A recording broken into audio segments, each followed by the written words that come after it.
तो फ्रेंड्स, आज हम डिस्कस करेंगे भानगढ़ फोर्ट से रिलेटेड कुछ फैक्ट्स के बारे में और जानेंगे इसके पीछे की मिस्ट्री। अगर आपको हमारी वीडियो पसंद आती है तो please like, subscribe my YouTube channel and press the bell icon to get new video updates. Bhangarh fort India के राजस्थान में स्थित है, जो कि 16वीं सेंचुरी एडी में मान सिंह प्रथम ने अपने छोटे भाई माधो सिंह प्रथम के लिए बनवाया था। इस फोर्ट का नाम भान सिंह के नाम पर है, जो कि माधो सिंह के ग्रैंडफादर थे। आज भी क्यों माना जाता है भानगढ़ किले को भूतिया? केवल शाम 6 बजे तक खुली रहती है ये जगह। भानगढ़ किले को भूतिया बताने के पीछे कई कहानियां हैं। वैज्ञानिकों ने इन भूतिया कहानियों को खारिज कर दिया है, लेकिन यहाँ के लोगों का कहना है यहाँ अजीब अजीब घटनाएं होती रहती हैं। भानगढ़ का किला भारत के सबसे भूतिया स्थानों के नाम से जाना जाता है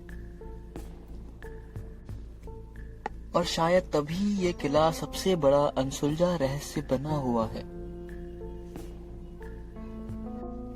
रहस्यमय होने की वजह से ये जगह कई लोगों का ध्यान अपनी ओर खींचती है। यहाँ की भूतिया कहानियों के कारण काफी टूरिस्ट इसे अपनी ट्रैवलिंग लिस्ट में जरूर रखते हैं। इस जगह को लेकर कुछ जिज्ञासु यात्री यहाँ मौज मस्ती करने आते हैं, तो कुछ निराश होकर लौट जाते हैं, तो कुछ इन कहानियों और रहस्यों में डूब जाते हैं। अगर आप भी इन यात्रियों में से एक हैं तो जल्दी से इस किले में घूमने का प्लान जरूर बनाएं। भानगढ़ से जुड़ी भूतिया कहानी। अधिकांश लोगों का मानना है कि भानगढ़ किला भूतिया है और इसके अनेकों किस्सों की वजह से लाखों लोग यहाँ घूमने की इच्छा रखते हैं। सूर्यास्त के बाद किले में प्रवेश करना बहादुरी और बेवकूफी का काम है, क्योंकि इसे पैरानॉर्मल एक्टिविटी का केंद्र माना जाता है। यही वजह है कि आर्कियोलॉजिकल सर्वे ऑफ इंडिया ने रात को यहाँ जाना बैन किया है। 16वीं शताब्दी में बनाया गया ये किला पूरी तरह निस्ते नाबूद है। कहते हैं कि यहाँ जो भी मकान बनाए जाते हैं उसकी छत कभी नहीं टिकती। इस तरह यहाँ कोई मकान नहीं बन पाता। कहते हैं शाम ढलते ही यहाँ आत्माएं घूमने लगती हैं। सूर्यास्त के बाद जो भी यहाँ जाता है कभी वापस लौट कर नहीं आता है। भानगढ़ से जुड़ी भूतिया कहानी। स्थानीय लोगों की मनपसंदीदा कहानी है लोकप्रिय सम्राट माधो सिंह की, जिन्होंने गुरु बालूनाथ की स्वीकृति प्राप्त करने के बाद शहर का निर्माण किया था। अभी कुछ समय पहले ये जगह उस वक्त काफी चर्चे में रही जब आमिर खान ने अपनी फिल्म तलाश के प्रमोशन के लिए यहाँ जाने की घोषणा की। कहते हैं कि गुरु बालूनाथ ने ही इस शहर को बनाने की अनुमति दी थी, पर साथ ही साथ ये भी हिदायत दी थी कि इसकी छाया उन पर ना पड़े। निर्माण से पहले ही उन्होंने कहा था कि अगर इसकी छाया उन पर पड़ी तो ये नष्ट हो जाएगा। पर उनकी हिदायत पर ध्यान न देते हुए इस किले को इतना ऊंचा बनाया गया कि उसकी छाया गुरु बालूनाथ पर पड़ी और ये शहर किले समेत नष्ट हो गया। कहते हैं गुरु बालूनाथ ने यही समाधि ले ली थी।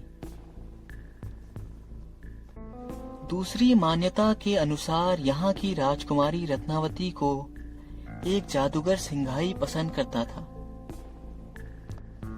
और शादी करना चाहता था। उसे पता था कि रत्नावती उसे कभी पसंद नहीं करेगी, इसलिए एक दिन बाजार में उसकी दाई को देखकर उसने धोखे से उसके सामान में एक इत्र रख दिया, जिसे लगाकर रत्नावती स्वयं उसके पास आती। तुरंत रत्नावती को उसकी भ्रष्टता का एहसास हो गया और ने इत्र की बोतल एक पत्थर पर दे मारी। कहते हैं उस पत्थर ने सिंघाई का पीछा करते हुए आखिरकार उसकी जान ले ली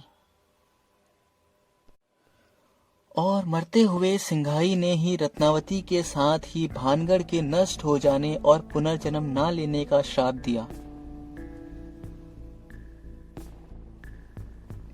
कहते हैं इसके 1 महीने बाद ही दूसरे राज्य से युद्ध में भानगढ़ नष्ट हो गया और साथ ही राजकुमारी रत्नावती भी, जिनकी आत्मा आज भी यहाँ भटकती रहती है।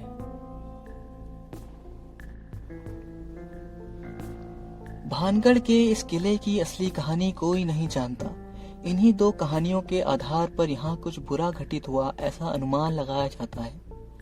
बहरहाल एक भूतहा पर्यटन स्थल के रूप में तो इसने अपनी एक पहचान बना ही ली है।